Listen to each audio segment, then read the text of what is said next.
5,000 taxi चालकों के लिए चिकित्सा बीमा शुरू किया गया है। मुख्यमंत्री जी श्री तामंग जी ने सरकार के कृषि पर जोर देते हुए कृषि ऋण मेले का शुभारंभ किया है, जहां किसान बिना कुछ गिरवी रखे 3 लाख रुपए का ऋण ले सकता है। गौपालन पर विशेष ध्यान देते हुए आपकी सरकार ने ग्वालों को 2000 जर्सी गाय वितरण करने की योजना बनाई है। साथ ही राज्य के सर्वश्रेष्ठ दुग्ध सहकारी संस्था को प्रतिवर्ष पुरस्कृत भी किया जा रहा है। विवाहित महिलाओं के लिए सिक्किम आम सशक्तिकरण योजना शुरू की गई है। इस योजना के तहत माताओं को प्रतिवर्ष 20,000 रुपए दिया जाएगा, जिससे आगामी वर्षों में 40,000 कर दिया जाएगा। अक्टूबर 2023 में आई भीषण तिस्ता त्रासदी में बाढ़ पीड़ितों के लिए आपकी सरकार द्वारा तत्काल पुनर्वास योजना के अंतर्गत 2100 घर बनाने का निर्णय लिया गया है।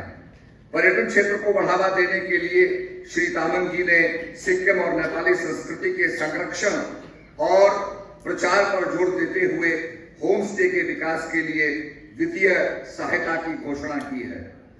मुख्यमंत्री श्री तामंग जी के प्रमुख कार्यक्रम मेरो रुख मेरो संतति के अंतरराष्ट्रीय मंच पर भारत के वैश्विक जलवायु नेतृत्व को प्रदर्शित करने के लिए चुना गया है। यह अपने आप में एक बहुत अभूतपूर्व उपलब्धि है। मैं माननीय मुख्यमंत्री जी को बहुत बहुत बधाई देता हूं। इसके साथ साथ मैं ये भी कहूंगा कि आज हम राम युग में जी रहे हैं। ये भारत का अमृत काल है and the history is in the making. इतिहास लिखा जा रहा है। कुछ लोग ऐसे होते हैं जो इतिहास पढ़ते हैं। हम कक्षा में जाते हैं, स्कूल में जाते हैं, इतिहास पढ़ते हैं, पर कुछ ऐसे मूर्धन्य व्यक्ति होते हैं जो इतिहास रचते हैं, इतिहास को लिखा जाता है, जिसमें हमारे माननीय प्रधानमंत्री श्री मोदी जी और हमारे सिक्किम के मुख्यमंत्री जी श्री गोले जी शामिल हैं। आज माननीय प्रधानमंत्री जी ने अयोध्या में, जहां 500 साल से राम मंदिर का संघर्ष चल रहा था, 500 साल एक छोटी अवधि नहीं होती है, it is a very long time. और 500 साल से संघर्ष चल रहा था, लड़ाई चल रही थी। जहां पर प्रभु राम का जन्म हुआ, वहां पर भगवान राम का मंदिर नहीं बनेगा तो कहां बनेगा? दुनिया के किस कोने में बनेगा? जहां प्रभु का अवतरण हुआ, जहां अयोध्या नगरी थी, वहां पर ही भगवान राम का मंदिर बनेगा। लोग संघर्ष करते गए और हम सनातनियों ने भगवान राम की मर्यादा को माना। मर्यादा पुरुषोत्तम ने कहा, मर्यादा पर चलो तभी तुम मेरे भक्त हो। 500 साल तक हम मर्यादा पर चलते रहे, प्रतीक्षा करते रहे, कोर्ट की इंतजारी करते रहे और सबने कहा जो कोर्ट का निर्णय होगा वो स्वीकार किया जाएगा। यहां तक कहा गया कि भगवान राम तो काल्पनिक है, भगवान राम का जन्म ही नहीं हुआ। मैंने कोर्ट से कहा कि आप रामनवमी की छुट्टी देते हैं। अगर राम का जन्म ही नहीं हुआ तो रामनवमी की छुट्टी किस बात की?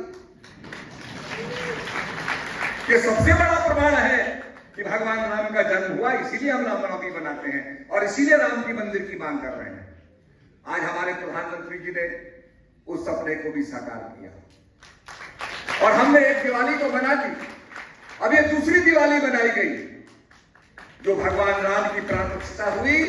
पूरे देश के अंदर, दुनिया के अंदर ये दिवाली बनाई गई और ये एक बहुत बड़ा ऐतिहासिक काम हुआ। मैं माननीय प्रधानमंत्री जी को बहुत बहुत बधाई देता हूं। अभी अभी हमारे मुख्यमंत्री जी श्री गोले जी ये राम का भजन सुन रहे थे, बड़े प्रसन्न हो रहे थे। और ये कल ही मैंने रात को कहा, भाई ये हिंदी में भजन बना है, इन कलाकारों से कहा इसको नेपाली में भी बना। ये कल रात की ही रचना है। उसी ट्यून में, उसी संगीत में इन्होंने नेपाली भाषा में भी भजन बनाया। मैं बहुत बहुत बधाई देता हूं। ऐसा उत्साह होना चाहिए, निश्चित रूप में ऐसा उत्साह होगा तो हम इतिहास लिखेंगे, वी विल राइट हिस्ट्री। क्या था हमारा भारत? नालंदा, जहां पर एक आक्रांत पहुंचा, बीमार हो गया था, बड़े बड़े चिकित्सकों ने, डॉक्टर्स ने उसकी चिकित्सा की, पर इलाज नहीं हुआ, ठीक नहीं हुआ। किसी ने कहा तुम नालंदा जाओ, वहां के आचार्य तुम्हारा इलाज करेंगे। वो नालंदा पहुंचा, क्योंकि वो कॉन्करर था। उसने कहा मेरा इलाज करो, पर मेरी शर्त है, और मेरी शर्त यह है कि मैं तुम्हारी दवाई नहीं खाऊंगा। You may give me poison, तुम मुझे जहर दे सकते हो। तो आचार्यों ने कहा ठीक है, हम आपको दवाई नहीं देंगे, आपको एक कुरान देंगे। आप कुरान तो पढ़ते हो? उसने कहा मैं मुसलमान हूं, मैं कुरान पढ़ता हूं। तो हम आपके कुरान देंगे और कुरान के 10 पन्ने आप रोज पढ़ना। धीरे धीरे वो कुरान पढ़ता था और ठीक हो गया। जब ठीक हो गया तो उसने आचार्य को बुलाया कि मेरे बड़े बड़े हकीम मेरा इलाज नहीं कर सके, तुमने मेरा इलाज कैसे कर दिया? उन्होंने कहा कि बात ऐसी है, इसमें सच्चाई यह है कि आपकी कुरान के ऊपर, उसके पेजेस पर, उसके पृष्ठों पर हमने दवाई लगा दी। जब आप उस पन्ने को पढ़ते थे, उंगली को मुंह में ले जाते थे, वो दवाई आपके मुंह में जाती, आप ठीक हो गए। और उस अद्भुत ज्ञान का परिणाम यह हुआ, उसने कहा ये लोग इतने विद्वान हैं, इतने ज्ञानी हैं, डिस्ट्रॉय देम, इनको मारो। और उसने नालंदा को नष्ट कर दिया। मुख्यमंत्री जी 6 महीने तक नालंदा की पुस्तकें जलती रही, ये इतिहास में लिखा हुआ है। तो मेरा कहने का मतलब है कि निश्चित रूप में ये जो आश्रम होते हैं, ध्यान केंद्र होते हैं, ये नालंदा की तरह ज्ञान के प्रसारण केंद्र होते हैं, जहां से ज्ञान का प्रसारण होता है, नॉलेज का डिसमिनेशन होता है। समुद्र के किनारे जहां पर सबसे ज्यादा खतरा होता है, वहां पर एक लाइट हाउस लगाया जाता है, और लाइट हाउस में जो बत्ती होती है वो वार्निंग देती है कि भाई यहां पर खतरा है, यहां से दूर चले जाओ।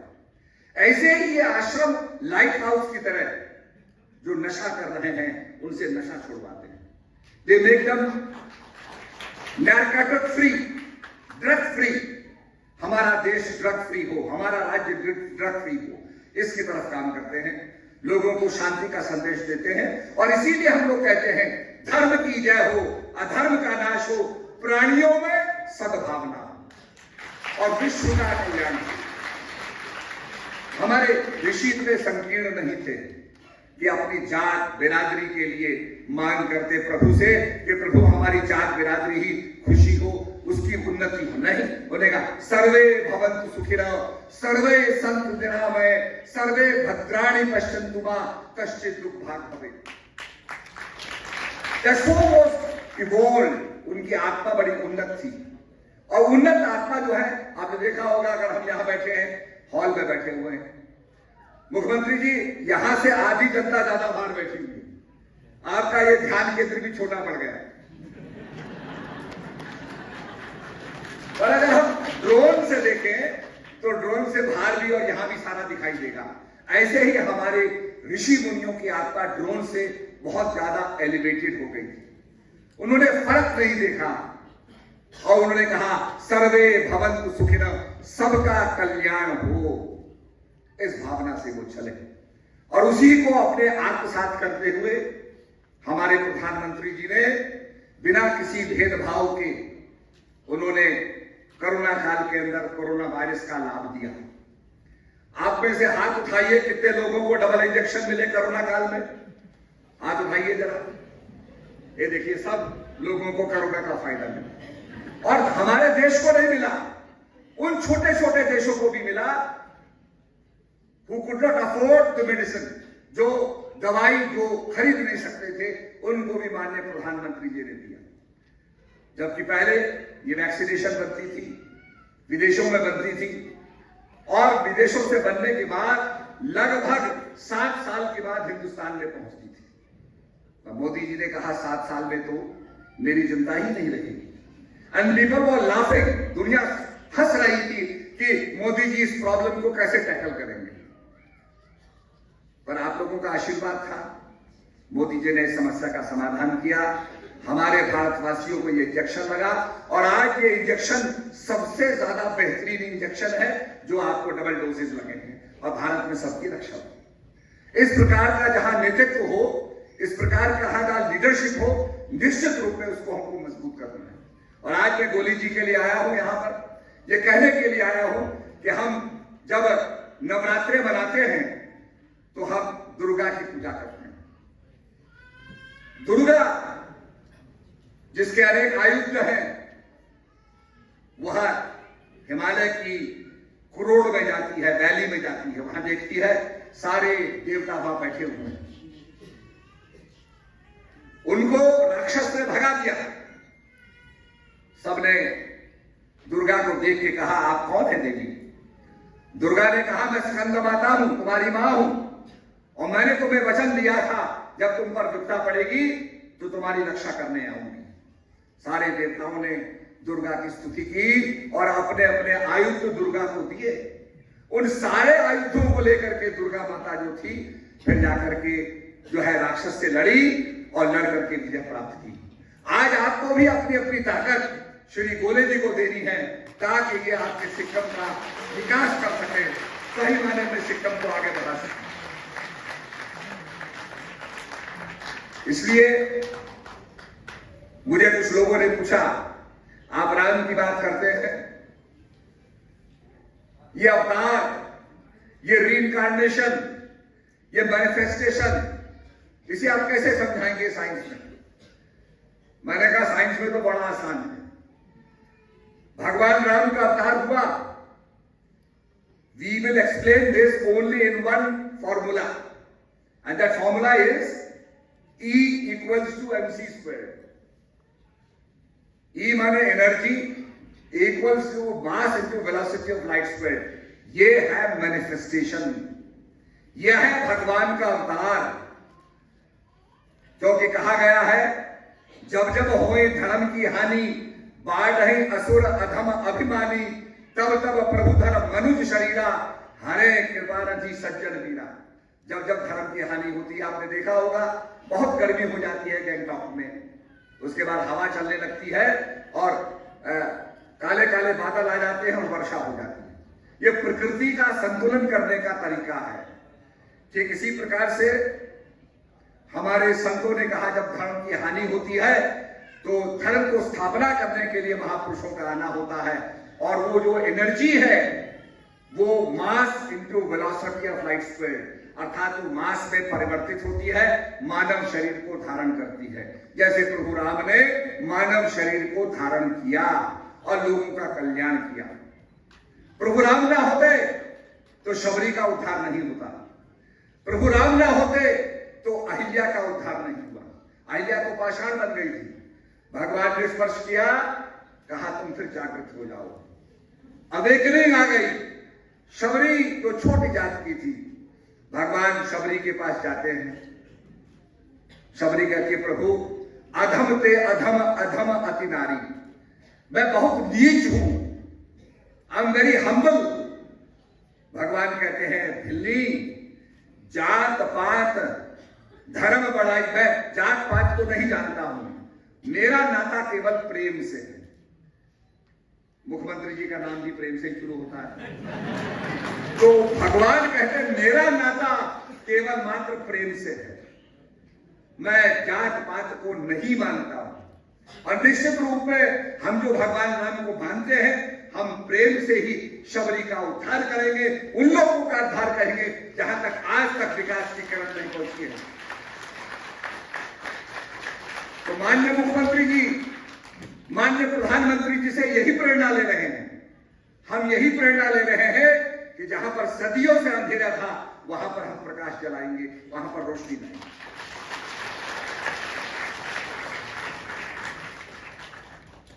भगवान राम का तो ऐसा प्रभाव है, हम लोगों को भी अयोध्या जाने का मौका मिला। हमारे साथ हमारे कॉन्ट्रैक्टर सुनील अग्रवाल जी भी थे, ये भी हमारे साथ थे। तो वहां पर इस प्रकार का संत महात्माओं ने व्रत रखा हुआ था और इस प्रकार का माहौल था कि मैं समझता हूं अकथनीय है, उसको आप वर्णन नहीं कर सकते। उसका दोबारा जाने का मौका मिला। तो कहने का मतलब है कि आज राम युग प्रारंभ हो गया है। दैहिक दैविक भौतिक ताबा राम राज्य सपनहु नहीं गया। भरत जी ने राम राज्य किया। भरत के राज्य में कोई कष्ट नहीं था, और कष्ट आएगा भी तो हमारे नेता उसका निवारण करेंगे, उस कष्ट को दूर करेंगे। यह है राम का प्रभाव। तो आज मैं समझता हूं कि भारत विश्व गुरु की तरफ बढ़ रहा है। We are going towards being the example for the whole world। सारी दुनिया के लिए उदाहरण बनने वाला है भारत। आज पॉलिटिकल एरा में देखिए, मोदी जी के जो निर्णय हैं आज बड़े महत्वपूर्ण निर्णय हैं। सारी दुनिया भारत की तरफ देख रही है। पाकिस्तान की तो कोई बात भी नहीं कर रही। ये स्थिति आ गई है। तो कहने का मतलब है कि निश्चित रूप में सभी, क्योंकि जिस समय माननीय गोले जी बोल रहे थे तो सभी हमारे जो भक्तजन हैं, भाई महात्मा हैं, सभी पूरी प्रशंसा कर रहे हैं और गोले जी को निश्चित रूप में सभी हृदय से आशीर्वाद देंगे ताकि गोले जी और अच्छे अच्छे काम करें।